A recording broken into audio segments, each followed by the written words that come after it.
Hey guys, welcome to my mentorship MS Trading Mentorship 2026-27। आज हमारी इस mentorship का पहला लेक्चर होने वाला है और जैसा कि मैंने आपको इंट्रोडक्शन वीडियो के अंदर बताया था कि mentorship के स्टार्टिंग के जो दो लेक्चर्स होंगे वो रिवीजन पे फोकस करेंगे।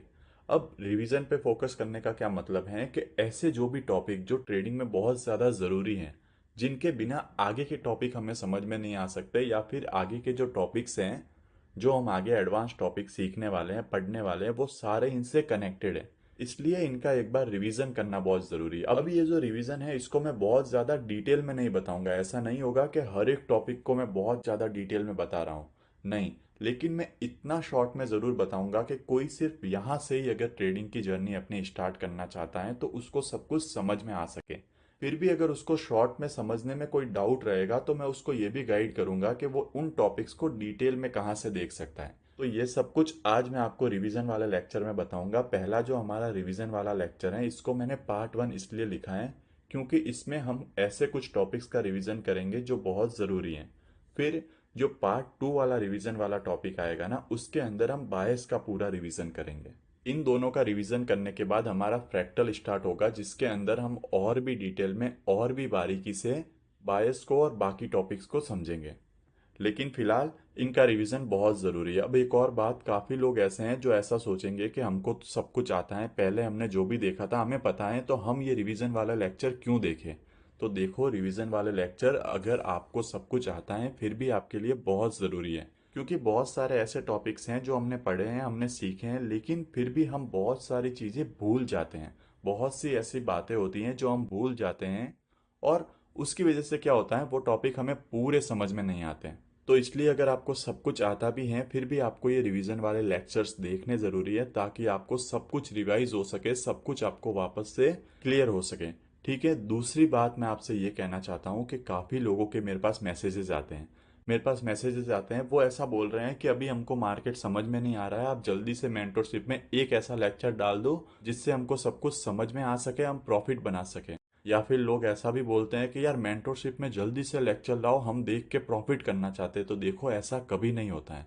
आप ये जो सोच रहे हो ना कि मैं एक लेक्चर लाऊंगा और देख के आपका प्रॉफिट होने लग जाएगा, वो चीज़ नहीं होती है।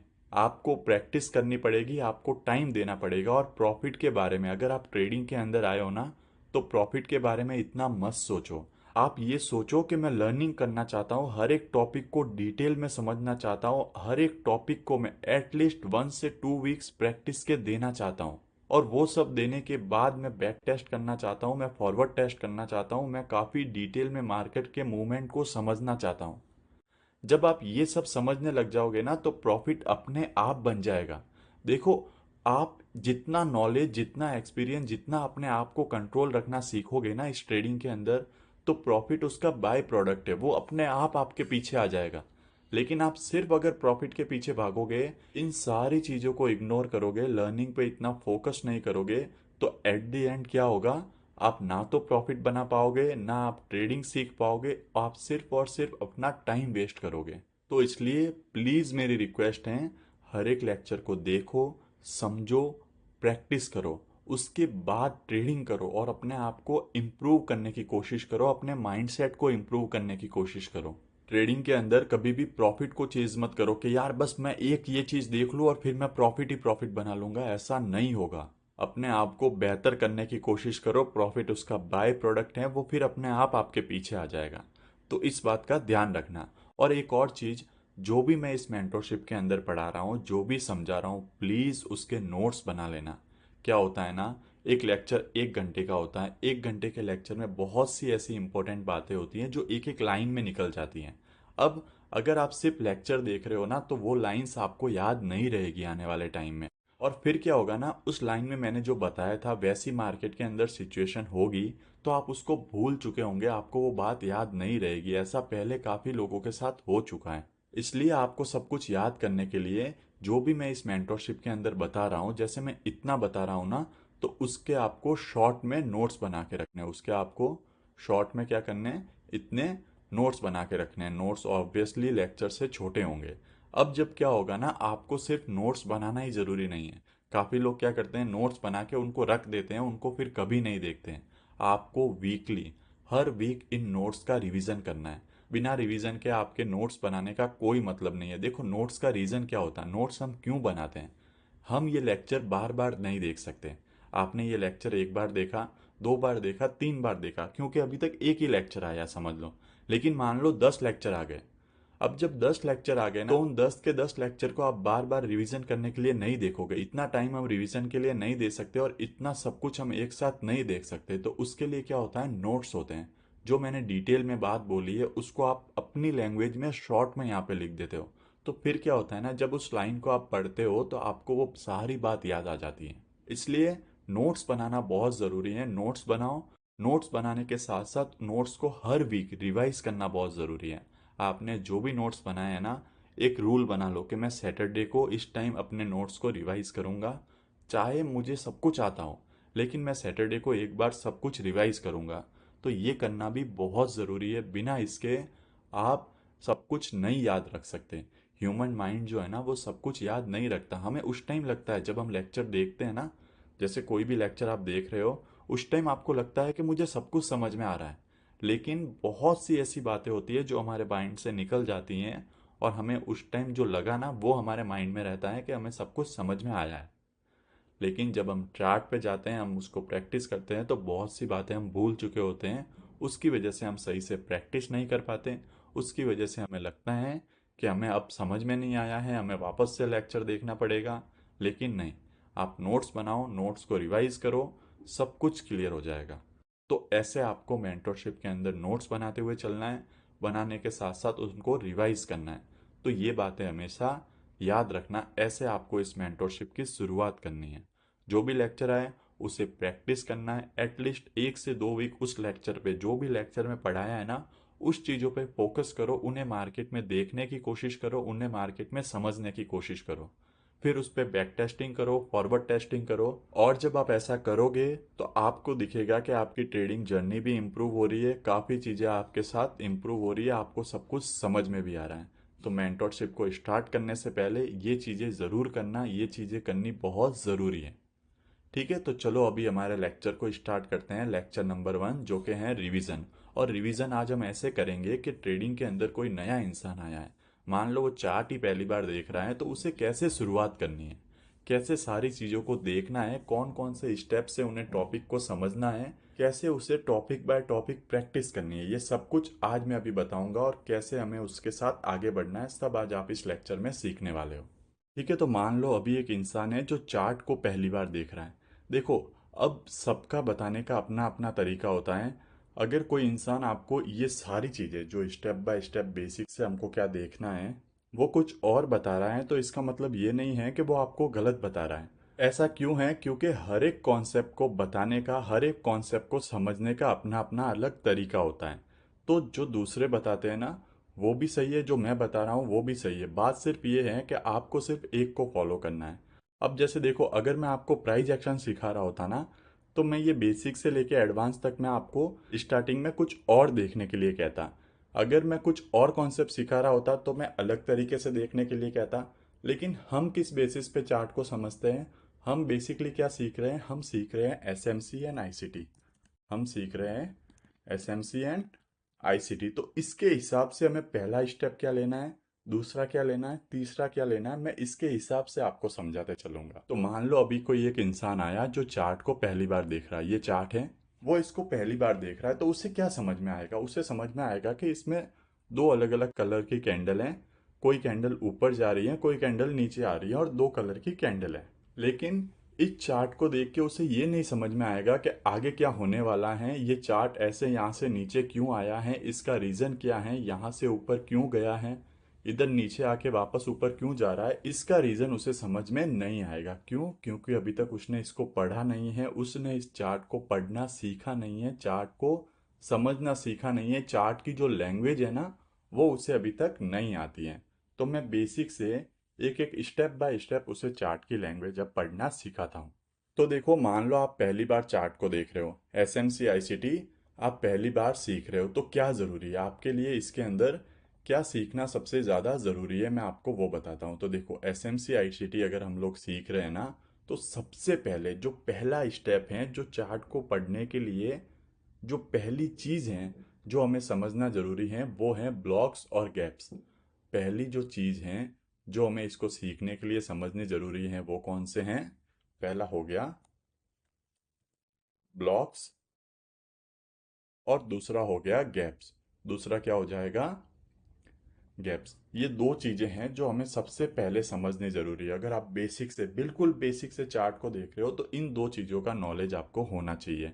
अब ब्लॉक्स में कौन कौन से ब्लॉक्स आते हैं तो मैं आपको वो बताता हूँ। ब्लॉक्स में पहला ब्लॉक आता है ऑर्डर ब्लॉक, ठीक है।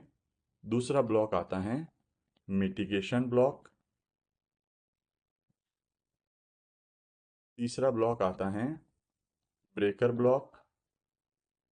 ब्रेकर ब्लॉक और मिटिगेशन ब्लॉक ऑलमोस्ट सेम ही है, नाम से आपको कंफ्यूज नहीं होना है। आपको क्या समझना है कि ये ब्लॉक्स ऑलमोस्ट सेम ही हैं। फोर्थ आता है रिजेक्शन ब्लॉक। फोर्थ आता है रिजेक्शन ब्लॉक। ये चार तरह के ब्लॉक्स का नॉलेज आपको होना ज़रूरी है अगर आप पहली सीढ़ी चढ़ना चाहते हो तो। और गैप्स में क्या है? गैप्स में आ जाएगा, पहला गैप्स आ जाएगा आपके लिए एफपीजी। दूसरा आ जाएगा ब्रेक अवे गैप, इसका भी नॉलेज आपको होना ज़रूरी है। तीसरा आ जाएगा आपके लिए वॉल्यूम इम्बैलेंस। और चौथा आ जाएगा आपके लिए गैप इम्बैलेंस। ये चार तरह के गैप्स का नॉलेज आपको होना ज़रूरी है। तो ट्रेडिंग के अंदर अगर आप पहली स्टेप चढ़ना चाहते हो, पहली सीढ़ी चढ़ना चाहते हो, एसएमसी आईसीटी को सीखना चाहते हो, तो सबसे पहले आपको सीखना है ये चार ब्लॉक्स और ये चार गैप्स। ठीक है, एक बार मैं शॉर्ट में आपको बता देता हूँ इन सारे ब्लॉक्स के बारे में और इन सारे गैप्स के बारे में। ठीक है, शॉर्ट में आपको बता दूंगा। ये भी बताऊंगा कि अगर आप डिटेल में सीखना चाहते हो, बहुत ही बारीकी से इनको समझना चाहते हो, तो आप कहाँ पे सीख सकते हो। सबसे पहले मैं शॉर्ट में आपको एफपीजी के बारे में बताता हूँ। सबसे पहला गैप जो हम पढ़ते हैं वो है एफपीजी, जिसका फुल फॉर्म होता है फेयर वैल्यू गैप। ठीक है, अब ये जो बनता है ना एफपीजी जो बनता है वो तीन कैंडल से मिलके बनता है। ठीक है, कितनी कैंडल से मिलके बनता है? तीन कैंडल से मिलके। और इसमें जो अल्टरनेट कैंडल होती हैं, तीन कैंडल के अंदर जो अल्टरनेट कैंडल होती है, मतलब पहली कैंडल और तीसरी कैंडल, वो सबसे ज़्यादा इंपॉर्टेंट होती हैं। तीन कैंडल के अंदर जो पहली कैंडल है और तीसरी कैंडल है वो सबसे ज़्यादा इंपॉर्टेंट होती है। अब मैं आपको एफपीजी बनता कैसा है, दो डायरेक्शन में बनते हैं। जितने भी मैं टॉपिक बताऊंगा ना, जितनी भी ये चीज़ें बता रहा हूँ, सब दो डायरेक्शन में बनते हैं। एक अपसाइड की डायरेक्शन में, मतलब ऊपर की डायरेक्शन में, एक नीचे की डायरेक्शन में। इनके अलावा और कोई डायरेक्शन इनकी नहीं होगी। जैसा ऊपर की डायरेक्शन में होगा उसका जस्ट अपोजिट नीचे की डायरेक्शन में होगा। तो देखो समझ लो, ये क्या है? एक कैंडल है। कैंडल का कलर वगैरह कुछ भी हो सकता है, वो मैटर नहीं करता, पर ये कैंडल है। और ये क्या है? इसकी विक है। ये पहली कैंडल हो गई, समझ लो। ये दूसरी कैंडल हो गई। मोस्ट ऑफ लोगों को पता होगा कि एफपीजी क्या होता है, तो मैं इतना डिटेल में नहीं जाऊंगा, शॉर्ट में आपको समझा देता हूँ। ये तीसरी कैंडल हो गई। ये तीन कैंडल हो गई। ठीक है, अब आपको क्या करना है, मैं एक बार इन कैंडल को भी मार्क कर देता हूँ। ये हो गई हमारी पहली कैंडल, ये हो जाएगी आपकी दूसरी कैंडल, और ये हो जाएगी आपकी तीसरी कैंडल। तो मैंने यहाँ पे लिखा है कि एफवीजी के अंदर पहली और तीसरी कैंडल सबसे ज़्यादा इंपॉर्टेंट हैं। तो पहली कैंडल ये रही। अब आपको पहली कैंडल क्या क्या देखना है, पहले ये समझो ये तीनों कैंडल ऊपर की डायरेक्शन में बन रही है, मतलब पहली नीचे, दूसरी ऊपर, तीसरी उसके ऊपर। तो ये हमारी कौन सी डायरेक्शन में एफवीजी बनेगा? अप साइड की डायरेक्शन में। ठीक है, सेम अगर इसका ऑपोजिट होता, जैसे ये पहली कैंडल होती, मान लो रेड कलर की, कलर से वैसे मैटर नहीं करता, बट नीचे अगर आ रही है तो कैंडल मोस्टली रेड कलर की बनेगी। ये दूसरी कैंडल, ठीक है, और ये तीसरी कैंडल। अब देखो कैंडल की जो डायरेक्शन है वो डाउन साइड में हो गई, तो ये जो एफपीजी बनेगा ना, ये नीचे की डायरेक्शन में बनेगा। तो आपको क्या करना है, पहली कैंडल का हाई आपको लेना है। ये जो पहली कैंडल है ना, इसकी ये जो वीक है, इस वीक का सबसे टॉप वाला पार्ट, मतलब इसका हाई आपको मार्क करना है।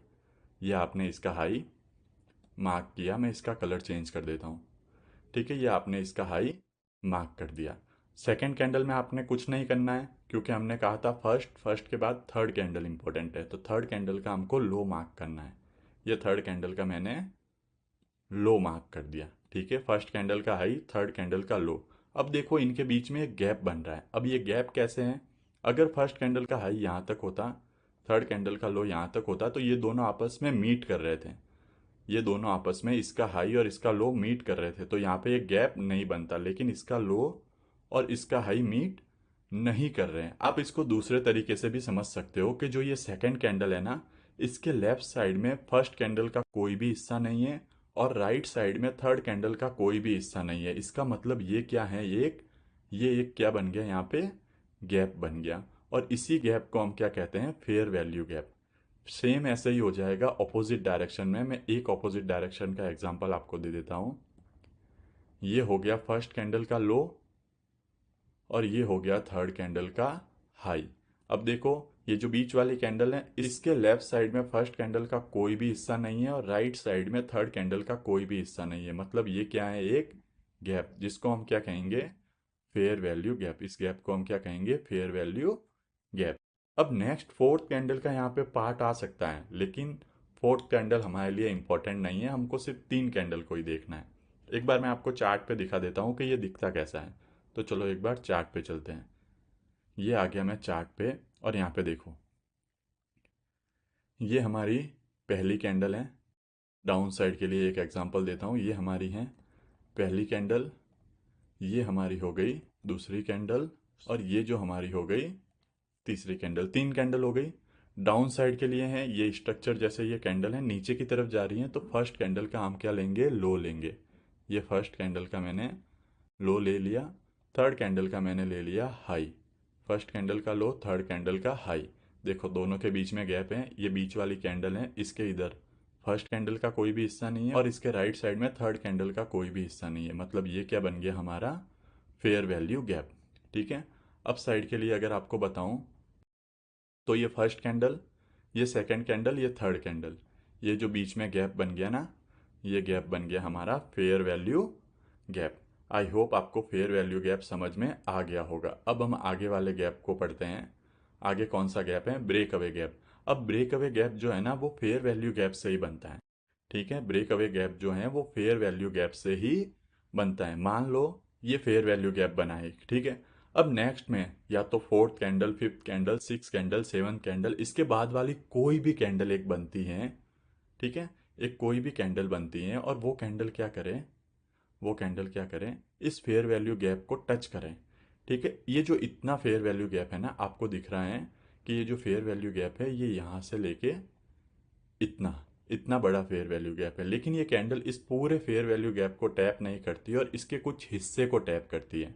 मान लो इसके यहाँ तक इतने हिस्से को टैप किया। अब इतने हिस्से में चाहे ऐसे बॉडी आ जाए चाहे वीक आ जाए, उससे फर्क नहीं पड़ता। अब लेकिन इस फेयर वैल्यू गैप को अगली किसी कैंडल ने यहाँ तक टैप किया, तो मतलब आधा इस फेयर वैल्यू को टैप किया, आधा इस फेयर वैल्यू को बचा के रखा।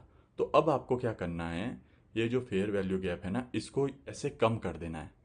जितना टैप हो गया उस पार्ट को हटा देना है और जो बचा हुआ गैप है, जो बचा हुआ गैप है, अब ये जो बचा हुआ गैप है जिसके अंदर अभी तक किसी ने टैप नहीं किया है, वो हमारा क्या हो जाएगा, ब्रेक अवे गैप। ये गैप हमारा हो जाएगा ब्रेक अवे गैप। एक बार मैं इसको चार्ट पे दिखा देता हूँ। ठीक है, शॉर्ट में ही मैं बता रहा हूँ, इसको मैं एक बार चार्ट पे दिखा देता हूँ आपको। तो देखो इसको हम चार्ट पे देखते हैं। ये एक फेयर वैल्यू गैप है, यहाँ पे आप देखो ये इस कैंडल का लो, ये इस कैंडल का हाई। नेक्स्ट कैंडल आई, इसके अंदर इसने टैप किया, ध्यान से देखो। नेक्स्ट कैंडल ने इस फेयर वैल्यू गैप के अंदर आई और इतना फेयर वैल्यू गैप फिल किया। ठीक है, इतना फिल कर दिया। तो अब ये जो बचा हुआ फेयर वैल्यू गैप है ना, इसको हम क्या कहेंगे, ब्रेक अवे गैप। इसको हम क्या कहेंगे, ब्रेक अवे गैप। एक और एग्जांपल आपको देता हूं। जैसे यहाँ पे देखो, मैं रिप्ले मोड ऑन करता हूँ। देखो यहाँ पे एक फेयर वैल्यू गैप बना हुआ है, ये यहाँ से लेके यहाँ तक, ये एक फेयर वैल्यू गैप बन गया है। ठीक है, अब इस फेयर वैल्यू गैप के अंदर देखो, पहली कैंडल आती है, पहली कैंडल आती है और इतना सा टैप करती है। पहली कैंडल ने आके इतना सा इसके अंदर टैप किया। तो अब ये जो बचा हुआ गैप है ना, ये हमारा है ब्रेक अवे गैप। ये अभी तक वैलिड है क्योंकि इतना गैप बचा हुआ है। एक और कैंडल आती है, वो इसको यहाँ तक टैप करती है। तो अब ये जो बचा हुआ है ये ब्रेक अवे गैप है। एक और कैंडल आती है, वो इसको यहाँ तक टैप करती है। अब ये जो बचा हुआ है ये ब्रेक अवे गैप है। फिर देखो, ये कैंडल आई, इसने इसको पूरा फिल कर दिया। ठीक है, बाद वाली कैंडल ने इस पूरे गैप को फिल कर दिया। तो अब ये जो गैप है ना, ये हमारे किसी काम का नहीं है, ये पूरा फिल हो चुका है। तो इसकी वैल्यू यहाँ तक ही थी। ठीक है, जब तक ये थोड़ा बाकी था तब तक ये क्या था, ब्रेक अवे गैप। ये आपको आई होप समझ में आ गया होगा। तो दो गैप्स आपको समझ में आ गए। फिर है वॉल्यूम इम्बैलेंस और गैप इम्बैलेंस। तो देखो, इनको भी मैं आपको बता देता हूँ। जैसे एफपीजी और ब्रेक अवे गैप तीन कैंडल से मिलके बनते थे, अब ये जो वॉल्यूम इम्बैलेंस और गैप इम्बैलेंस है ना, ये कितनी कैंडल से मिलके बनते हैं, दो कैंडल से। ये कितनी कैंडल से मिलके बनते हैं, दो कैंडल से, समझ लो। सबसे पहले मैं आपको वॉल्यूम इम्बैलेंस बताता हूँ। ये एक कैंडल है, ठीक है, इसको मैं ब्लैक कर देता हूँ। और ये दूसरी कैंडल है, इसको भी मैं ब्लैक कर देता हूँ। अब आप देखो, अब आप ध्यान से देखो, ये दो कैंडल हैं। इन दो कैंडल की विक के बीच में कोई भी गैप नहीं है। अगर मैं इसकी विक को आगे ऐसे बढ़ाऊं तो ये दूसरी कैंडल की विक को टच कर रहा है, मतलब इनके बीच में कोई भी गैप नहीं है। लेकिन आप ध्यान से देखोगे कि इस फर्स्ट कैंडल की बॉडी जहाँ पे क्लोज हो रही है और सेकंड कैंडल की बॉडी जहाँ पे स्टार्ट हो रही है, इन दोनों के बीच में एक गैप है। तो इसी गैप को हम कहते हैं वॉल्यूम इम्बैलेंस। दो कैंडल की बॉडी के बीच में अगर कोई गैप होता है उसको हम क्या कहते हैं, वॉल्यूम इम्बैलेंस।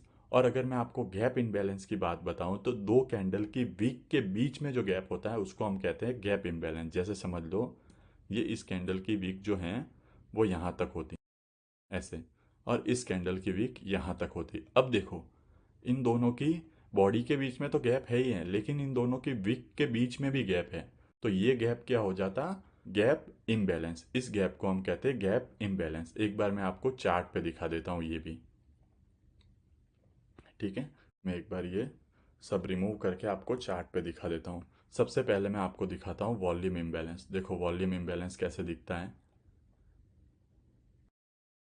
ये समझो पहली कैंडल है, ये दूसरी कैंडल है, इन दोनों की बॉडी के बीच में गैप है लेकिन विक के बीच में गैप नहीं है। तो ये क्या हो जाएगा हमारा वॉल्यूम इम्बैलेंस। फिर इन दोनों कैंडल की बॉडी के बीच में गैप है, तो ये भी हो जाएगा हमारा वॉल्यूम इम्बैलेंस। इन दोनों कैंडल की बॉडी के बीच में गैप है, तो ये भी हो जाएगा हमारा वॉल्यूम इम्बैलेंस। ठीक है, तो ये अगर पहली कैंडल के ऊपर दूसरे कैंडल की बॉडी है तो अप साइड का वॉल्यूम इम्बैलेंस, और पहली कैंडल के नीचे दूसरे कैंडल की बॉडी है तो डाउन साइड का वॉल्यूम इम्बैलेंस। और गैप इम्बैलेंस में आपको बताऊं तो यहाँ पे ये रहा, यहाँ पे देखो, ये पहले कैंडल की वीक, ध्यान से यहाँ पे देखो, ये पहले कैंडल की वीक और ये दूसरे कैंडल की वीक। ठीक है, दोनों की वीक के बीच में गैप है, तो ये हमारा हो जाएगा गैप इम्बैलेंस। ये चार तरह के गैप्स होते हैं जो आपको समझने ज़रूरी हैं, जो आपको पढ़ने ज़रूरी हैं। अब यहाँ पे मैंने आपको शॉर्ट में बता दिया, आप इनको बहुत ज़्यादा डिटेल में पढ़ना चाहते हो, आप चाहते हो कि इन गैप्स की मैं एक एक बारीकी समझूँ, एक एक चीज़ इनको मैं डिटेल में समझूँ, तो आपको मेरे यूट्यूब वीडियो पे गैप्स की वीडियो दिखी जाएगी। अगर आप यूट्यूब पे सर्च करोगे ना MS ट्रेडिंग गैप्स, तो वहाँ पे आपको वीडियो दिख जाएगी। उसके अंदर जितने भी गैप्स हैं मैंने सबको बहुत ज़्यादा डिटेल में समझाया है, और वो अगर वीडियो आप देख लेते हो ना, अगर आपको डाउट है तो वो वीडियो आप देख लेते हो, तो उसके बाद आपको गैप्स के अंदर कुछ भी और सीखने की ज़रूरत नहीं पड़ेगी। वैसे जितना मैंने अभी बताया ना उससे ही आप समझ जाओगे, बट आप अगर डिटेल में जानना चाहते हो तो उसके बाद आपको कुछ भी ज़रूरत नहीं पड़ेगी। तो ये हो गए गैप्स, आई होप आपको अच्छे से समझ में आ गए होंगे। अब हम ब्लॉक्स की ओर चलते हैं। ब्लॉक्स में सबसे पहले हम पढ़ेंगे ऑर्डर ब्लॉक। ये भी मैं शॉर्ट में ही बताऊंगा, अगर आप डिटेल में समझना चाहते हो ना तो फिर से यूट्यूब पे ब्लॉक्स के नाम की आपको वीडियो दिख जाएगी, वहाँ पे आप समझ सकते हो। यहाँ पे मैं शॉर्ट में ही समझाऊंगा क्योंकि ये रिवीजन है। अब देखो, ये जो एफ बनाना, इसी के अंदर ऑर्डर ब्लॉक भी होता है। ये जो एफ हैं, अब आपको पता है ये एफ अप साइड का है, तो इसकी जो पहली कैंडल होगी ना, ये पूरी पहली कैंडल होगी, यही क्या होता है हमारा ऑर्डर ब्लॉक। ये होता है हमारा ऑर्डर ब्लॉक। डाउन साइड के लिए हैं, तो यहाँ पे ऊपर वाली जो पहली कैंडल होगी, ये पूरी कैंडल क्या होगा हमारा ऑर्डर ब्लॉक। तो आई होप इतना सिंपल था ऑर्डर ब्लॉक, आपको समझ में भी आ गया होगा। जैसे मैं अगर आपको बताऊं, यहाँ पे एक एफपीजी था, डाउन साइड के लिए था, तो ऊपर वाली ये जो पहली कैंडल है ये क्या है, हमारा ऑर्डर ब्लॉक। यहाँ पे एक एफपीजी है ऊपर की साइड में है, तो सबसे नीचे वाली ये जो कैंडल होगी ये क्या होगी, हमारी ऑर्डर ब्लॉक। ठीक है, डिटेल में समझने के लिए आप यूट्यूब पे चले जाना, मैं आपको शॉर्ट में बता रहा हूँ। ये तीन कैंडल है, यहाँ पे एक एफपीजी है, तो ये जो पहली कैंडल होगी ये हो जाएगी हमारी ऑर्डर ब्लॉक। ये कैंडल है, एक एफपीजी है, तो ये वाली कैंडल हो जाएगी हमारी ऑर्डर ब्लॉक। ठीक है, ऑर्डर ब्लॉक आपको समझ में आ गया। दूसरा ब्लॉक होता है मिटिगेशन ब्लॉक। दूसरा ब्लॉक कौन सा होता है, मिटिगेशन ब्लॉक। मिटिगेशन ब्लॉक और ब्रेकर ब्लॉक लगभग सेम ही है, मैं आपको एक तरीके से बता देता हूँ, इतना डिफरेंस इसमें करने की ज़रूरत नहीं है। ये मार्केट ऐसे चल रहा है, समझो ऐसे चल रहा है, और यहाँ पे एक एफपीजी है, यहाँ पे एक एफपीजी है। तो इस साइड में जो कैंडल होगी ना, यहाँ पे स्टॉप पे जो कैंडल होगी, या तो उसकी विक के सामने एफपीजी है तो सिर्फ उसकी विक को आप मार्क कर सकते हो ऐसे, ये हो जाएगा हमारा मिटिगेशन ब्लॉक, या आप उस पूरी कैंडल को भी ले सकते हो। ठीक है, ब्रेकर ब्लॉक भी लगभग सेम होता है, बस ब्रेकर ब्लॉक में क्या डिफरेंस होता है कि वो यहाँ की भी लिक्विडिटी लेता है। मतलब जब वो स्ट्रक्चर शिफ्ट करता है ना, जैसे यहाँ पे ऐसे आ रहा होगा, तो उसने क्या किया, इस लो की भी लिक्विडिटी ली, फिर इस हाई की भी लिक्विडिटी ली। तो अब यही चीज़ हमारी, हम इसको कहेंगे ब्रेकर ब्लॉक। और अगर ये ऐसे होगा तो इस टाइम पे इसको हम कहेंगे मिटिगेशन ब्लॉक। बस सिंपल है, आपको मैं एक बार बता देता हूँ। जैसे देखो, सब कुछ तो रिमूव नहीं करूँगा, एक बार इनको रिमूव करता हूँ। यहाँ पे देखो ऐसे ये मूव कर रहा है, ये ऐसे। ठीक है, अब देखो मार्केट ने इस स्विंग के नीचे की भी लिक्विडिटी ली है, फिर ऊपर की भी लिक्विडिटी ली है। और ये जो कैंडल है ना, ये जो स्विंग के कैंडल के आगे जो विक हैं, ये जो विक आपकी दिख रही है, इसके सामने जस्ट एफवीजी है। तो ये हमारा क्या हो जाएगा, ब्रेकर ब्लॉक। ब्रेकर ब्लॉक क्यों होगा, क्योंकि इस स्विंग के नीचे से भी लिक्विडिटी ली है, ऊपर से भी लिक्विडिटी ली है। वैसे इतना डिटेल में जाने की ज़रूरत नहीं है, आप सिर्फ ऐसे ही समझोगे ना, मिटिगेशन भी बोल दोगे तो भी चलेगा। और एग्जांपल दूं तो देखो, और अगर मैं आपको एग्जांपल दूं तो ये देखो, ये एक स्विंग है, ये इसकी वीक है, इसके जस्ट सामने क्या है, एफपीजी। तो ये क्या हो गया हमारा, मिटिगेशन ब्लॉक। ऐसे आप एक मिटिगेशन ब्लॉक भी ले सकते हो। और लास्ट है रिजेक्शन ब्लॉक। रिजेक्शन ब्लॉक आपको हमेशा बड़े टाइम फ्रेम पे देखना है, जैसे डेली पे हो गया, वीकली पे हो गया, मंथली पे हो गया। कोई भी एक कैंडल है ना, वो मान लो बहुत ज़्यादा ऊपर जाती है और फिर अचानक से रिजेक्शन ले लेती है, या बहुत ज़्यादा नीचे जाती है और फिर अचानक से रिजेक्शन ले लेती है। ठीक है, तो क्या होता है, उस कैंडल की जो वीक है वो बहुत ज़्यादा बड़ी बनती है। जैसे यहाँ पे देखो, ये जो वीक है ये बड़ी बन गई, तो इस वीक को हम क्या कहेंगे, रिजेक्शन ब्लॉक। यहाँ पे मार्केट नीचे आ रहा था, अचानक से ऊपर चला गया, तो ये जो वीक है इसको हम क्या कहेंगे, रिजेक्शन ब्लॉक। ये जो वीक है मार्केट नीचे आ रहा था फिर अचानक से ऊपर चला गया, तो इस वीक को हम क्या कहेंगे, रिजेक्शन ब्लॉक। ऐसे ये हमारा रिजेक्शन ब्लॉक होता है। आप डिटेल में यूट्यूब पे जाके देख सकते हो। फिलहाल मैंने शॉर्ट में आपको बता दिया कि ये जो ब्लॉक्स होते हैं और ये एफपीजी होती है। अब बात आती है कि ये तो हमने पढ़ लिया, ये हमने समझ लिया, हमने मार्केट में इनको देखना भी सीख लिया कि ये जो चार्ट है इस पे मुझे देखना भी आ गया। लेकिन ये देखने से होगा क्या भाई, ये जो ब्लॉक्स हैं ये मेरे काम कहाँ आ रहे हैं। तो अब देखो, इन सारे ब्लॉक्स को हम क्या कहते हैं, पीओआई, मतलब पॉइंट ऑफ इंटरेस्ट। और ये जो एफपीजी और ऑर्डर ब्लॉक है ना, ये दोनों मिला के एक पीओआई बनता है ऐसे। ठीक है, तो ये होते हैं हमारे पीओआई, ये एफपीजी ऑर्डर ब्लॉक मिला के एक पीओआई बनता है। फिर अगर ये आधा एफपीजी फिल हो गया हो तो ये जो ब्रेक अवे गैप और ऑर्डर ब्लॉक मिला के एक पीओआई बनता है। वॉल्यूम इम्बैलेंस अपने आप में ही एक अलग पीओआई है, गैप इम्बैलेंस अपने आप में ही एक अलग पीओआई है, मिटिगेशन, ब्रेकर और रिजेक्शन ब्लॉक अपने आप में ही एक अलग पीओआई है। अब अगर किसी ने भी स्टार्टिंग की, उसने ये दोनों सीख लिए, तो वो कहेगा कि ठीक है, मैंने चारों ब्लॉक्स को डिटेल में सीख लिया, इनको मास्टर कर लिया, मैंने चारों गैप्स को डिटेल में सीख लिया, इनको मास्टर कर लिया, लेकिन अब क्या, इनको सीखने के बाद क्या ये मेरी हेल्प कैसे करेंगे। तो देखो, बहुत डिटेल वाली बातें तो अभी रहने दो कि ये बनता कैसे है, इसमें बड़े प्लेयर्स का पैसा होता है नहीं होता है, वो सब आपको यूट्यूब वीडियो देखोगे तो समझ में आ जाएगा। लेकिन मैं अगर शॉर्ट में बताऊं तो चार्ट के अंदर जहाँ पे भी ये ब्लॉक्स होते हैं, जहाँ पे भी ये गैप्स होते हैं, या फिर हम इन्हें पीओआई कहें, तो जहाँ पे भी ये पीओआई होते हैं ना, ये पीओआई काम करते हैं एक दीवार का। ये जो पीओआई होते हैं ना, ये पीओआई काम करते हैं एक दीवार का। दीवार यानी हमारे घर पे जो वॉल होती है ना, ये काम करते हैं उस वॉल का। अब वॉल का कैसे काम करते हैं? मानो आपके घर की जो फ्लोर है, आपके घर का ये फ्लोर है। अब ये फ्लोर आपके घर के नीचे है, तो ये क्या काम करेगा? मान लो एक बॉल है, ये एक बॉल है, आपने इस फ्लोर के ऊपर एक बॉल फेंकी, तो ये फ्लोर का क्या काम होगा कि बॉल इससे टकरा के वापस ऊपर जाएगी।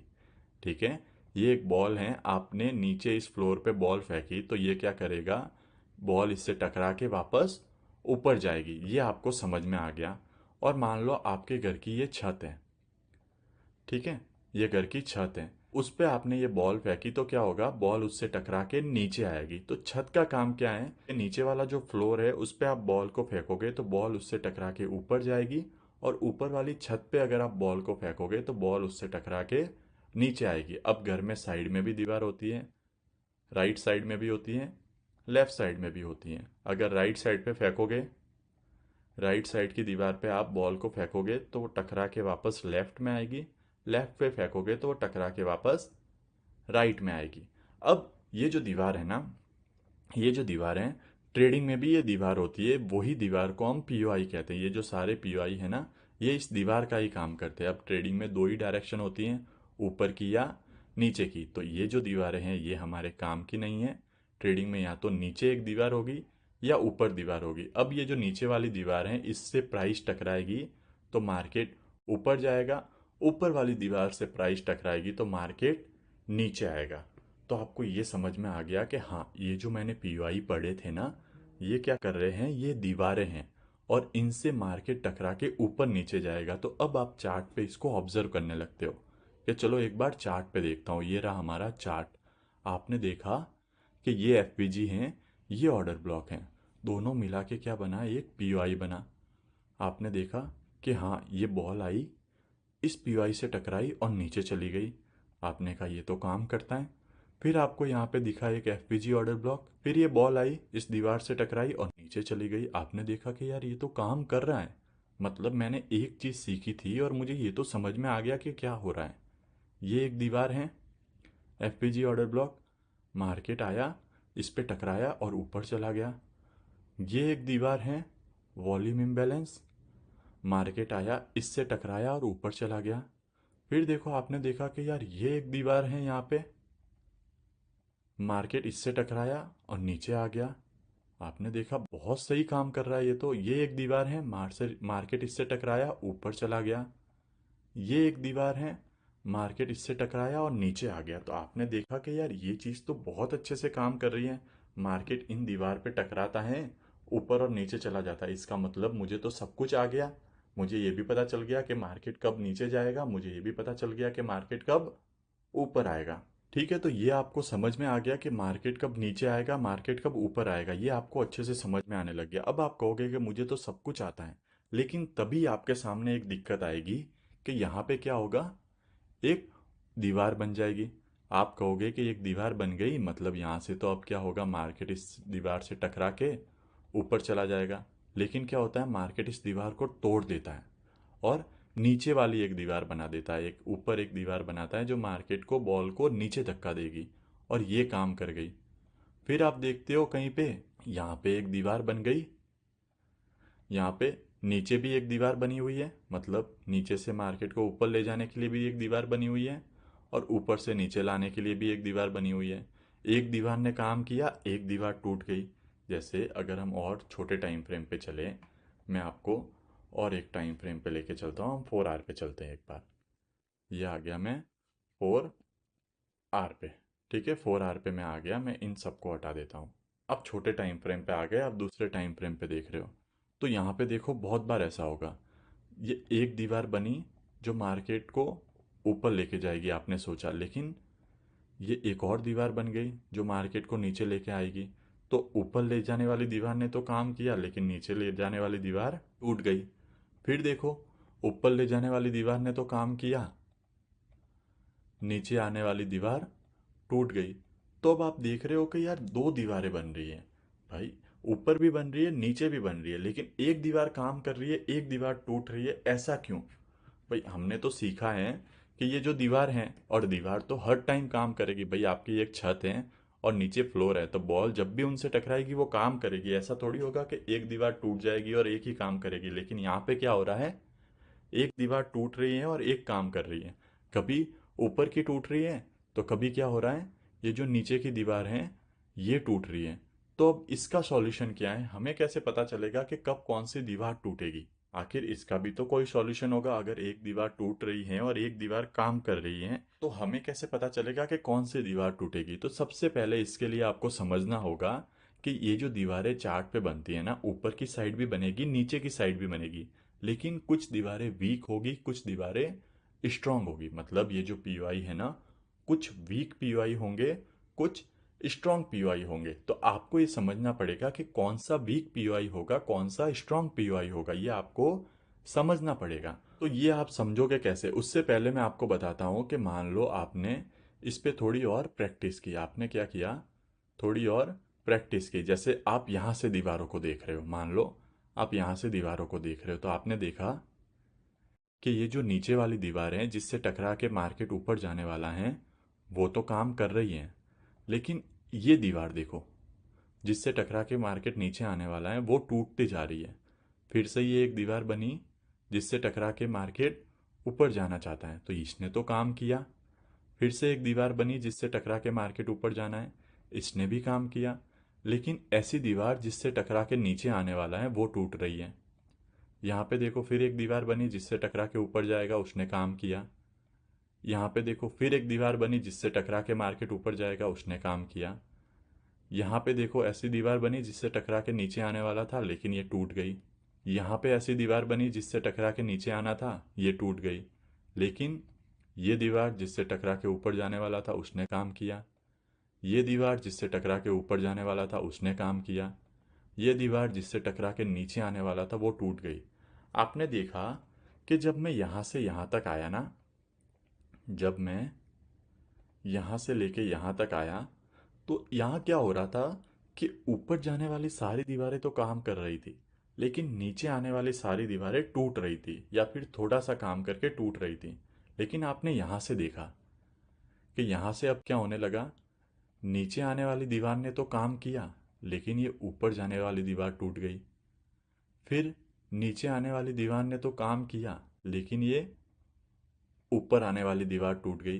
फिर ये नीचे आने वाली दीवार ने तो काम किया लेकिन ये ऊपर जाने वाली दीवार टूट गई। फिर ये नीचे आने वाली दीवार ने तो काम किया लेकिन ये ऊपर जाने वाली दीवार टूट गई। तो अब आपने देखा कि यहाँ से यहाँ तक जब मैं आया ना, तो सिर्फ और सिर्फ ऊपर जाने वाली दीवार काम कर रही थी। लेकिन यहाँ से यहाँ तक जब मैं आया, तो सिर्फ और सिर्फ नीचे जाने वाली दीवारें काम कर रही थी।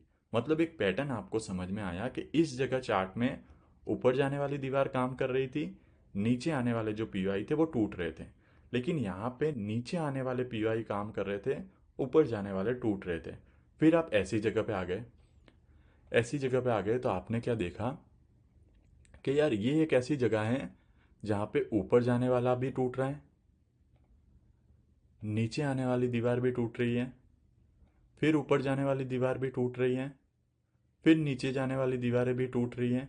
मतलब मैं एक ऐसी जगह पे आ गया हूँ जहाँ पे ऊपर जाने वाली भी टूट रही है, नीचे जाने वाली भी टूट रही है। मतलब ये एक ऐसी जगह हो गई जहाँ पे दोनों साइड की दीवारें टूट रही हैं।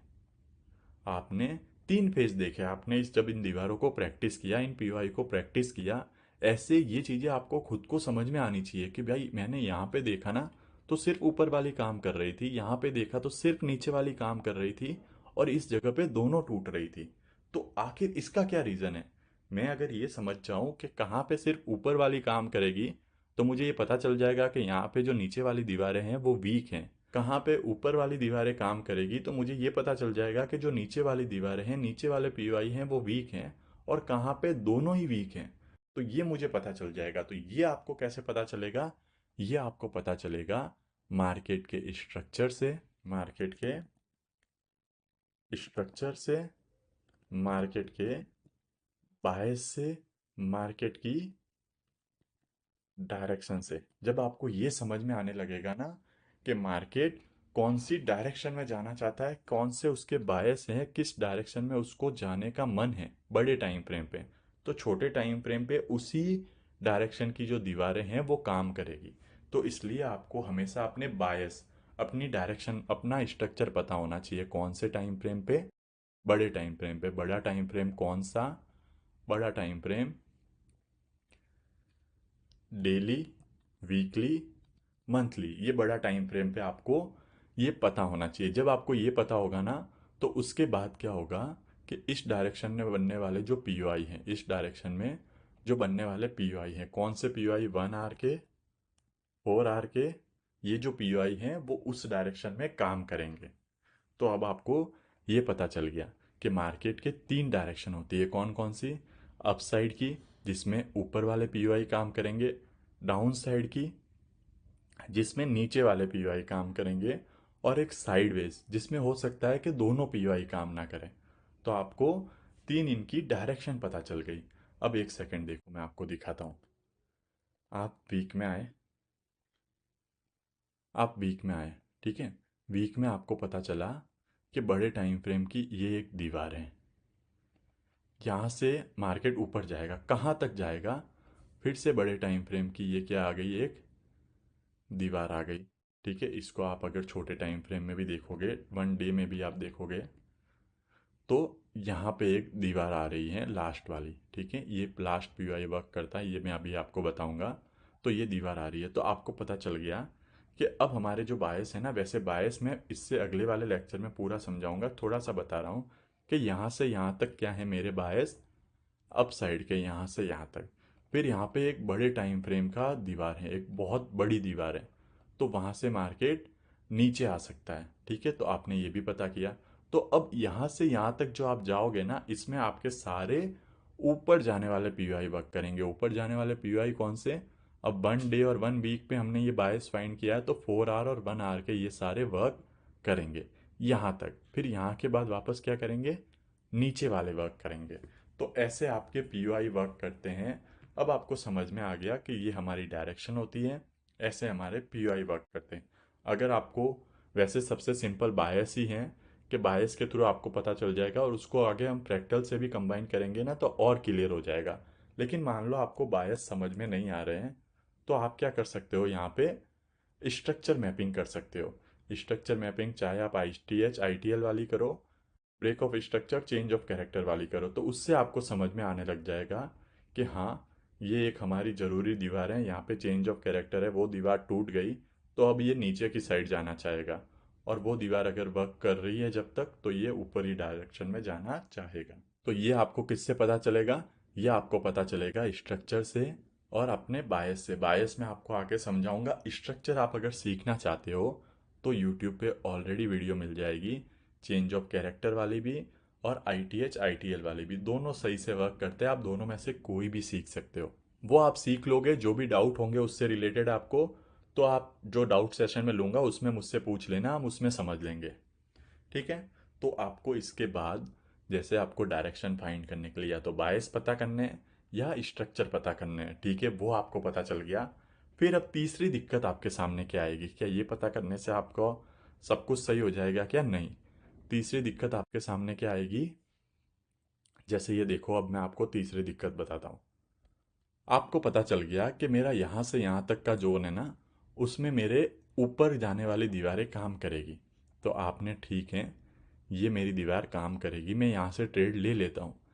ट्रेड तो मैंने ले लिया, लेकिन इस ट्रेड का टारगेट कहाँ तक होगा? ऐसी कौन सी जगह है जहाँ से ये दीवार वापस रिवर्स करेगी? जैसे देखो, यहाँ पे गया, फिर से नीचे आया, फिर यहाँ पे गया, फिर से नीचे आया, फिर यहाँ पे गया, फिर से नीचे आया, फिर यहाँ पे गया, फिर से नीचे आया, फिर यहाँ पे गया, फिर से नीचे आया। अगर इसको ऊपर ही जाना है तो क्यों ना ये इस दीवार से टकरा के ऐसे सीधे सीधे ऊपर भाग जाता। ठीक है, ऐसे भाग जाता। ये अब कहीं से भी नीचे क्यों आ रहा है? मान लो आपने इस दीवार से ट्रेड लिया हुआ था, इस दीवार से आपने, जैसे इस दीवार से आपने कहीं से ट्रेड लिया हुआ था। ठीक है, आपने सोचा कि ये तो ऊपर जाएगा, यहाँ तक ऊपर जाएगा, लेकिन यहाँ तक ऊपर जाएगा, लेकिन ये यहाँ तक ऊपर जाता है, उससे पहले क्या करता है, ये यहाँ से क्या करता है, नीचे भी आता है। यहाँ से नीचे आता है और आपकी एंट्री तक आ जाता है। मान लो आपने एंट्री एसल किया होता तो आपका एंट्री एसल लेके फिर आपके यहाँ तक जा रहा है। तो क्या कोई तरीका है जिससे हमें पता चल जाए कि यहाँ से ये नीचे भी आएगा, फिर यहाँ से नीचे आएगा? ठीक है, तो क्या कोई ऐसा तरीका है जिससे हमें पता चल जाए कि यहाँ से ये नीचे आएगा या यहाँ से ये नीचे आएगा? तो हाँ, वो भी हमें पता चल जाता है। वो कैसे पता चलता है? वो हमें पता चलता है लिक्विडिटी से। वो हमें किससे पता चलता है? लिक्विडिटी पे। तो अब आपको तीसरी चीज जो मास्टर करनी है ना, वो है लिक्विडिटी। लिक्विडिटी मतलब आपने ये तो पता कर दिया कि ये दीवार है। जैसे समझ लो दो दीवार है, ये आपकी घर की छत है, ये आपके घर का फ्लोर है। अब आपने यहाँ से बॉल फेंकी, यहाँ से आपने बॉल फेंकी, इससे टकराई, तो ज़रूरी थोड़ी है वो इस दीवार तक जाएगी। वो क्या करेगी, इससे टकराई और यहाँ से ही नीचे आ जाएगी, या फिर यहाँ से नीचे आ जाएगी, या फिर यहाँ से नीचे आ जाएगी। तो जहाँ से भी नीचे आ रही है, ये बीच में से कहीं से नीचे आ रही है, तो क्या ये जगह हम प्रेडिक्ट कर सकते हैं? हाँ, कर सकते हो। इसके लिए आपको क्या जानना ज़रूरी है? लिक्विडिटी। मैं आपको सिंपल लिक्विडिटी बताता हूँ। सिंपल लिक्विडिटी मतलब शॉर्ट में जो आपको सिंपल तरीका बताता हूँ लिक्विडिटी का। जैसे देखो, आप इस दीवार से ऊपर जाने का सोच रहे हो, ठीक है? तो इस दीवार का जो हाईएस्ट पॉइंट होगा ना, हाईएस्ट पॉइंट क्या है? ये वाला, ठीक है? ये ऐसी जगह है जहां से क्या कर सकता है मार्केट, फिर से नीचे आ सकता है। तो इस जगह को लिया, फिर से नीचे आया। आप इस लिक्विडिटी से ऊपर जाने का सोच रहे हो, तो ये इसका हाईएस्ट पॉइंट, इसका जो हाईएस्ट पॉइंट है यहाँ तक, ये क्या होगा आपका? लिक्विडिटी। मतलब ऐसी जगह जहां से मार्केट वापस नीचे आ सकता है। तो मार्केट ने इसको लिया, फिर से नीचे आ गया। आप इस दीवार से ट्रेड ले रहे हो, ठीक है? तो इसका जो लेफ्ट वाला हाईएस्ट पॉइंट होगा ना, ये वाला, ये क्या हो जाएगी? लिक्विडिटी, जहां से मार्केट वापस नीचे आ सकता है। अगर नीचे की साइड आप जा रहे हो, आपकी डायरेक्शन नीचे की साइड है, आपने इस दीवार से ट्रेड लिया है, तो पहला ये जो स्विंग होगा ना, ये क्या होगा? Reversal point. मतलब यहाँ से वापस पीछे आ सकता है। फिर आपने इस दीवार से ट्रेड ली, तो कहाँ पे आपकी लिक्विडिटी होगी? जो ये स्विंग होगा ना, वो आपकी लिक्विडिटी होगी। यहाँ से वापस मार्केट नीचे आ सकता है। तो ये जो स्विंग पॉइंट होते हैं ना, ये हमारे टारगेट होते हैं। ये जो पीओआई होते हैं, इनसे हम ट्रेड लेते हैं। ट्रेड कैसे लेनी है सब कुछ आगे सीखेंगे, लेकिन ट्रेड लेके जाना कहाँ तक है, हमारी मंजिल कहाँ तक है। ऐसा नहीं है कि आपने यहाँ से ट्रेड ली, आपने ये तो प्रिडिक्ट कर लिया कि ये एक दीवार है जहाँ से मार्केट ऊपर जाएगा। आप कह रहे हो कि यहाँ तक जाएगा ऊपर, तो ये भी प्रिडिक्ट करना जरूरी है कि कहाँ तक जाएगा। तो कहाँ तक जाएगा? ये स्विंग तक जाएगा, और ये स्विंग हमारा क्या होगा? टारगेट। लॉजिकली यही एक टारगेट होता है। फिर भी हम जब बायस पढ़ेंगे ना, तो हम टारगेट को और बड़ा और छोटा करना सीखेंगे। जैसे यहाँ से यहाँ तक टारगेट हो गया, लेकिन अगर कोई यहाँ से ट्रेड ले रहा है, समझो कोई यहाँ से ट्रेड ले रहा है, तो उसको ये भी पता होना चाहिए कि ना कि सिर्फ ये टारगेट नहीं, हमारा टारगेट यहाँ तक भी हो सकता है। तो वो चीज़ हम बायस के अंदर समझेंगे। फिलहाल आपको ये समझना ज़रूरी है कि एक जो दीवार है उससे टकरा के अगर प्राइस ऊपर जा रहा है ना, तो कहाँ तक जाएगा? ठीक है, वो कहाँ तक जाएगा? उसी टाइम फ्रेम पे। जैसे 4 आवर पे ये दीवार है, तो 4 आवर का ही ये लेफ्ट साइड में जो हाई पॉइंट होगा वहाँ तक जाएगा, उसके बाद नीचे आ जाएगा। 4 आवर का अगर डाउन साइड में जा रहे हो, तो ये जो हाई पॉइंट होगा वहाँ तक जाएगा, उसके बाद वापस ऊपर आ जाएगा। तो ये हमारी क्या होती है? लिक्विडिटी। लिक्विडिटी और भी बहुत सारी तरह की होती है, हाई रेजिस्टेंस, लो रेजिस्टेंस। वो सब मैं बायस के अंदर आपको बताऊंगा अभी अगले वाले लेक्चर में, और आप यूट्यूब पे जाके भी सीख सकते हो।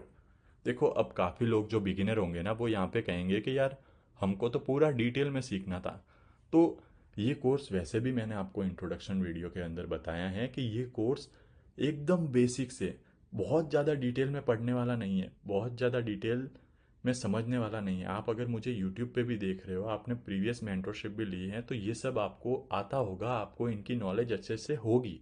मैंने सिर्फ आपको स्टेप बाय स्टेप एक तरीका बताया है कि कैसे आप मार्केट को समझ सकते हो। तो आपको ये समझ में आ गया कि सबसे पहले अगर मुझे एसएमसी आईसीटी सीखना है, तो मुझे क्या सीखना पड़ेगा? इन पीओआई के बारे में मुझे पता करना पड़ेगा। ये पीओआई मैं जान लूँगा तो मुझे ये समझ में आएगा कि ये जो पीओआई हैं, ये एक दीवारें हैं। ठीक है, पीओआई को आपने समझ लिया। जब पीओआई आपको समझ में आ जाएगा, आपको ये पता चल जाएगा कि ये दीवारें हैं, ये मार्केट को अपोजिट डायरेक्शन में धकेलने का काम करती है, तो फिर आपको ये समझ में आने लगेगा कि कौन कौन सी दीवारें वर्क करेगी, कौन सी दीवारें वर्क नहीं करेगी। जब आपको वो समझ में आने लग जाएगा ना कि ये वाली दीवारें वर्क करेगी, ये वाली दीवारें वर्क नहीं करेगी, तो आपको डायरेक्शन क्लियर होगी, आपका स्ट्रक्चर क्लियर होगा, तब आपको ये भी समझ में आने लग जाएगा। तो फिर आपको ये सब सीखना है, आपको स्ट्रक्चर मैपिंग सीखनी है, आपको बायस के बारे में सीखना है। फिर आपको ये भी जानना पड़ेगा कि कब ये मार्केट दीवार से टकरा के ऊपर या नीचे तो जा रहा है, लेकिन रिवर्स कब होगा, वापस उस दीवार पे दूसरी दीवार पे टकराने कब आएगा। तो वो आपको पता चलेगा लिक्विडिटी से, ये कहाँ पे लिक्विडिटी है, वहाँ से ये वापस रिवर्स आएगा नई दीवार पे टकराने के लिए। जैसे देखो, ये मार्केट गया, मार्केट ने लिक्विडिटी ली, फिर नीचे आया कहाँ तक, नई दीवार पे टकराने के लिए, फिर ऊपर गया, फिर नीचे आया कहाँ तक, ये जो नई दीवार बन गई है इससे टकराने के लिए।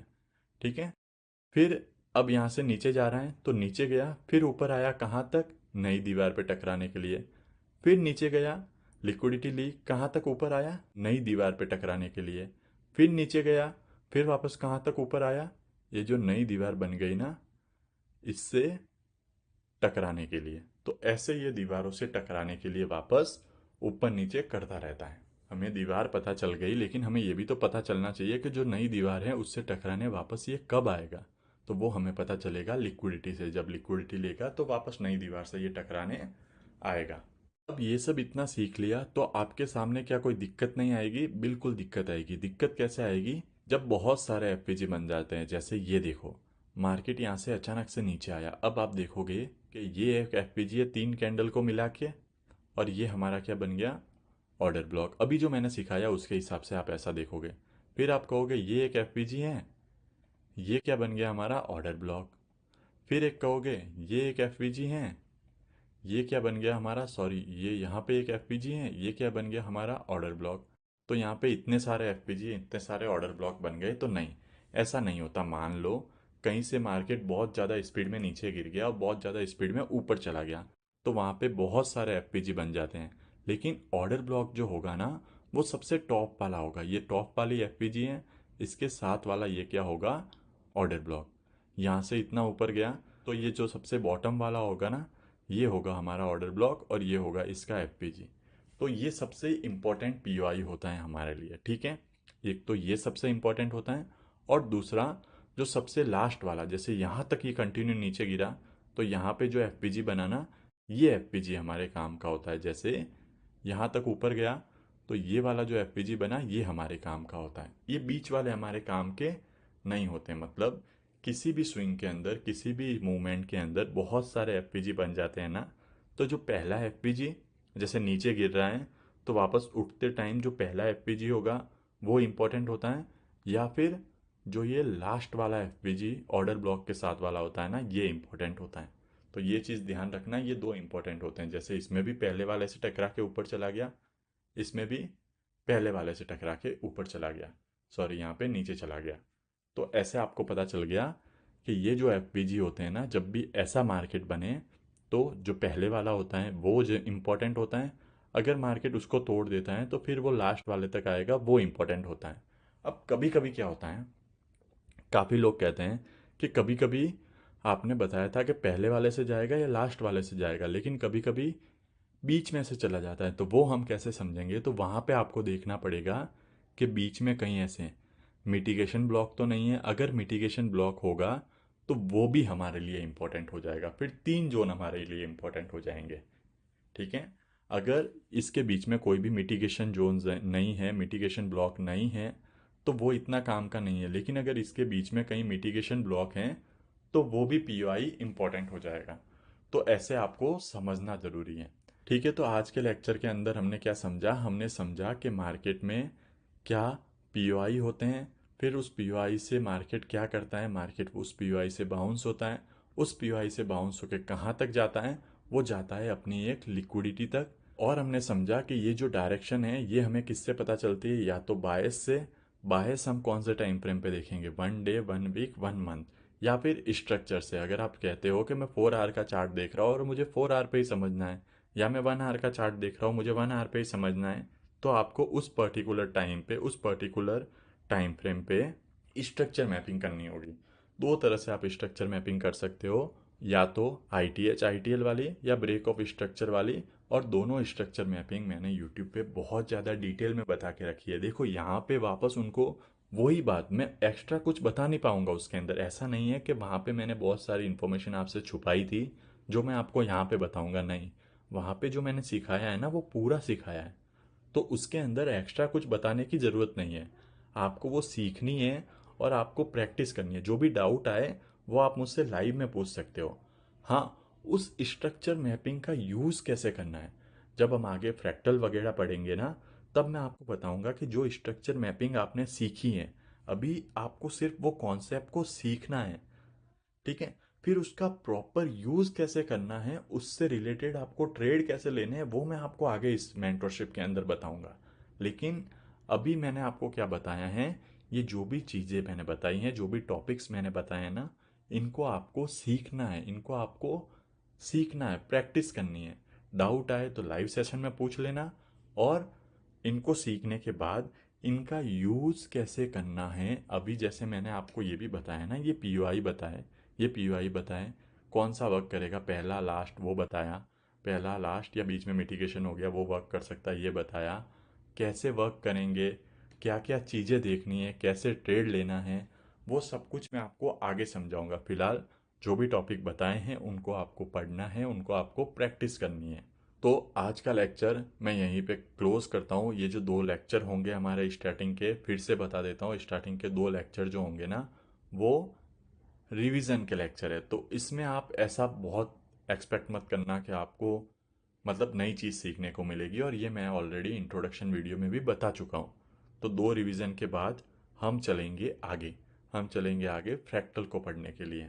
तो आई होप आपको आज के इस लेक्चर से कुछ सीखने को मिला होगा, कुछ समझने को मिला होगा। अब इस लेक्चर के बाद मैं आपके दो लाइव सेशन लूँगा। वैसे ये लेक्चर आज अपलोड हो गया है और आज मैं अभी घर पे नहीं हूँ, मैं अहमदाबाद आया हुआ हूँ। फिर से मैं आपको बता देता हूँ, तो जब मैं घर पे जाऊँगा तब मैं आपके दो लाइव सेशन लूँगा इसी वीक के अंदर। और उसके बाद हम नेक्स्ट लेक्चर पे चलेंगे जहाँ पे हम बायस को रिवाइज करेंगे। फिर से हम बायस को रिवाइज करेंगे।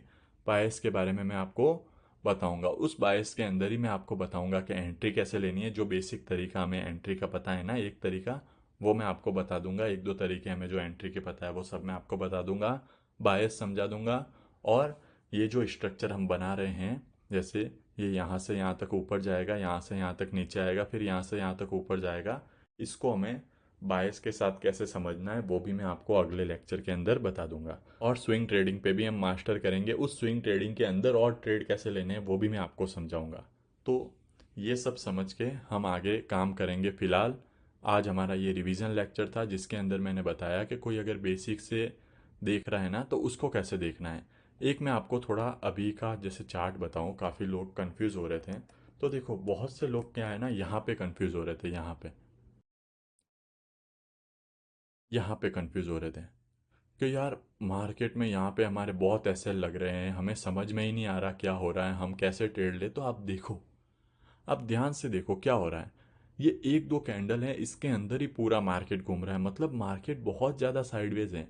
एक दिन ओपन होता है, ऐसे एक बड़ी कैंडल बन जाती है, फिर उसके अंदर ही सारा दिन मार्केट रहता है, उसके अंदर ही सारा दिन मार्केट रहता है। तो इसके अंदर आप कैसे ट्रेड कर सकते हो, मुझे बताओ। इसके अंदर आप कैसे ट्रेड करोगे? आप जो भी ट्रेड लेने जाओगे आपके एसएल जाएंगे, अगर आप बहुत ज़्यादा ऐसे मार्केट के अंदर ट्रेड कर रहे हो तो। हाँ, आपको पता चल जाएगा। आप 1 आवर पे मार्केट को देख रहे हो, 4 आवर पे देख रहे हो, तो आपको समझ में आ जाएगा। जैसे मार्केट ने ऊपर की लिक्विडिटी ली, ठीक है, ऊपर की लिक्विडिटी ली, फिर यहाँ से स्ट्रक्चर बना के जब वो नीचे गिरेगा आपको समझ में आ जाएगा। तो छोटी छोटी आपकी ट्रेड होगी। जैसे यहाँ से आप ट्रेड लोगे इस 1 आवर के ओबी से, तो छोटी आपकी ट्रेड होगी। लेकिन ऐसा नहीं है कि आपको इसके अंदर बड़ी ट्रेड मिले देखने को मिलेगी। कैसे मिलेगी आप ही देखो। ये मार्केट यहाँ से एक मूव दिया, यहाँ से एक मूव दिया, इसके अंदर आपको कैसे बड़ी ट्रेड मिलेगी? तो ऐसे मार्केट के अंदर जब आपको समझ में नहीं आए, कुछ इतना साइडवेज मार्केट है और कुछ आपको समझ में नहीं आ रहा है, तो मतलब उस पर्टिकुलर टाइम पे आपको ट्रेड नहीं लेनी है। यार दूसरे बहुत से काम है। ट्रेडिंग देखो कब सक्सेसफुल है, एक बात को समझना बहुत ज़रूरी है कि ट्रेडिंग कब सक्सेसफुल है। जब आपके पास कैपिटल है, आपके पास कैपिटल है ना, तो आप क्या करो, इसको अवॉइड कर लो, इसमें ट्रेड करो। अगर आपके पास कैपिटल ही नहीं है, अब आप सारा कैपिटल इस जगह पे ख़त्म कर दोगे, तो जब ये मूवमेंट आएगा, जब ये मूवमेंट आएगा, तब आप ट्रेड कैसे लोगे मुझे बताओ। तो इसलिए जहाँ पे भी आपको कन्फ्यूजन हो, अब देखो, आप छोटे टाइम फ्रेम पे भी देखोगे ना, 1 आवर के टाइम फ्रेम पे ये इतना यहाँ पे साइडवेज था। तो मान लो आपका एक एसएल चला गया, 2 एसएल चले गए, उसके बाद अवॉइड करो, मार्केट को एटलीस्ट मूव करने दो।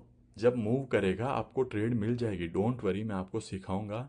बट ऐसे मार्केट को अवॉइड करना भी सीखो। मेरे पास इतने मैसेजेस आए कि यार मार्केट समझ में नहीं आ रहा है, हम क्या करें, आप रिप्लाई नहीं कर रहे हो, फटाफट से रिप्लाई करो, मार्केट ऐसे हमारे एसएल जा रहे हैं, वो कर रहे हैं।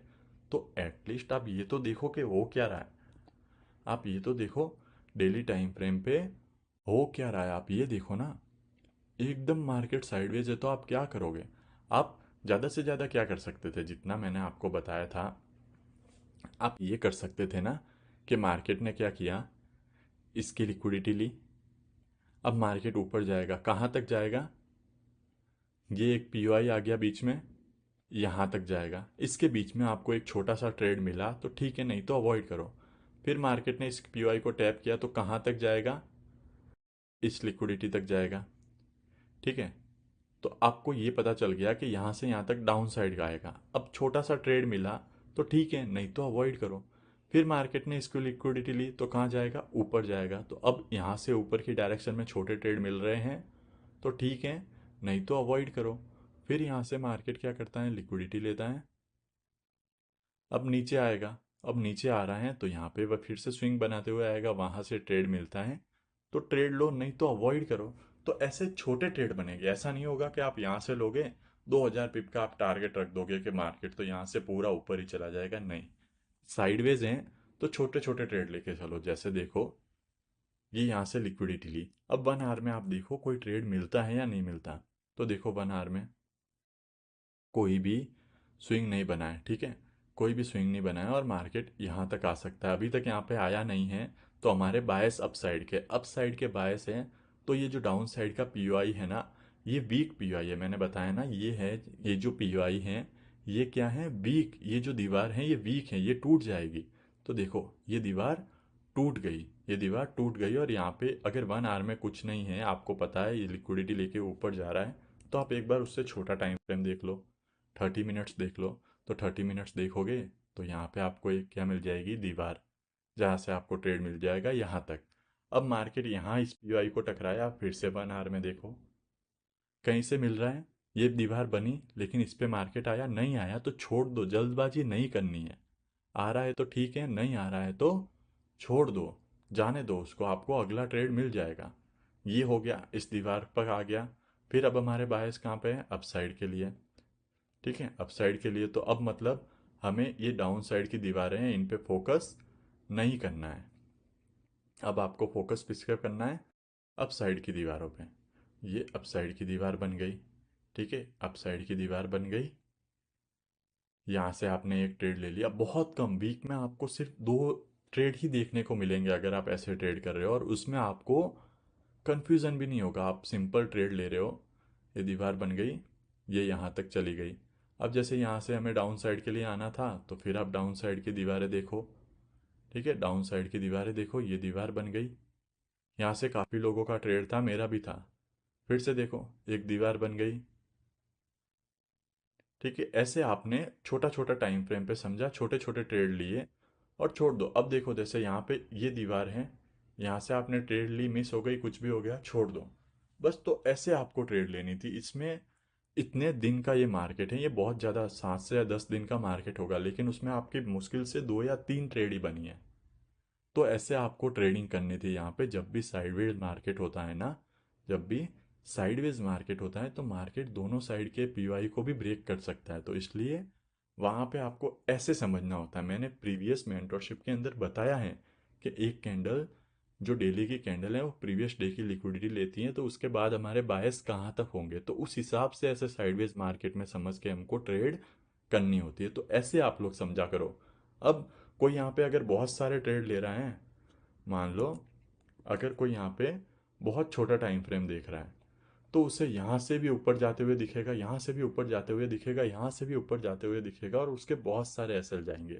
उसकी जगह आपको सिर्फ ऐसे छोटे छोटे ट्रेड लेने थे, और एक ट्रेड में आपको अच्छा खासा प्रॉफिट भी होता। ठीक है, फिर भी हम डिटेल में फ्रैक्टर वगैरह में और इसको समझेंगे। तो ऐसे आप ट्रेड लो, अच्छे से ट्रेड लो, अच्छी ट्रेड लो और कम ट्रेड लो, तब आपकी ट्रेडिंग जर्नी बहुत ज़्यादा इम्प्रूव होगी। फिलहाल इस लेक्चर को मैं यहीं पे क्लोज कर रहा हूँ। आई होप आपको कुछ सीखने को मिला होगा। कुछ भी डाउट होते हैं तो हम लाइव सेशन में आएंगे, लाइव सेशन में आप मुझसे अपने डाउट पूछ सकते हो। ठीक है, तब तक इसको प्रैक्टिस करना, और मार्केट में बड़े टाइम फ्रेम को देखो, उस पर ऑब्जर्व करो, उस पर ट्रेड लो। छोटे टाइम फ्रेम पे आना सिखाऊंगा, लेकिन पहले बड़े टाइम फ्रेम को मास्टर करना ही पड़ेगा। आप ऐसे फील्ड में हो जहाँ पे आपका पैसा बन जाएगा, लेकिन उस पैसा बनाने के लिए आपको पहले मैं जो कह रहा हूँ उन चीज़ों को मास्टर करना पड़ेगा। आप इसके अंदर आके शॉर्टकट अगर ढूंढ रहे हो ना, कि नहीं भाई मुझे बस एक लेक्चर दे दो ताकि मुझे सब समझ में आ जाए, मैं ट्रेड लेना सीख जाऊँ, प्रॉफिट कर लूँ, कभी नहीं कर पाओगे। उल्टा अपना टाइम वेस्ट करके जाओगे। तो प्लीज़, आपने पैसा दिया है सीखने के लिए, आप सीखने के लिए, आप सीखने को लेके सीरियस हो, तो प्लीज़ जो कहता हूँ उसको प्रैक्टिस करो, उसको मास्टर करो। एक बार बड़े टाइम फ्रेम को मास्टर करो। मान लो आप यहाँ से एक ट्रेड लेते हो, आपका एक एसएल चला गया, तो ठीक है, फिर वेट करो। ऐसा नहीं है कि यहाँ से पाँच छः और ट्रेड ले रहे हो और एसएल दे रहे हो, नहीं। वेट करो, अगला मौका मिलेगा, यहाँ पे मिल जाएगा, यहाँ से ट्रेड ले लो। तो ऐसे आपको ट्रेड करनी है। ठीक है, अब मैं इसको क्लोज करता हूँ, बहुत ही जल्दी मिलते हैं नेक्स्ट लेक्चर के अंदर।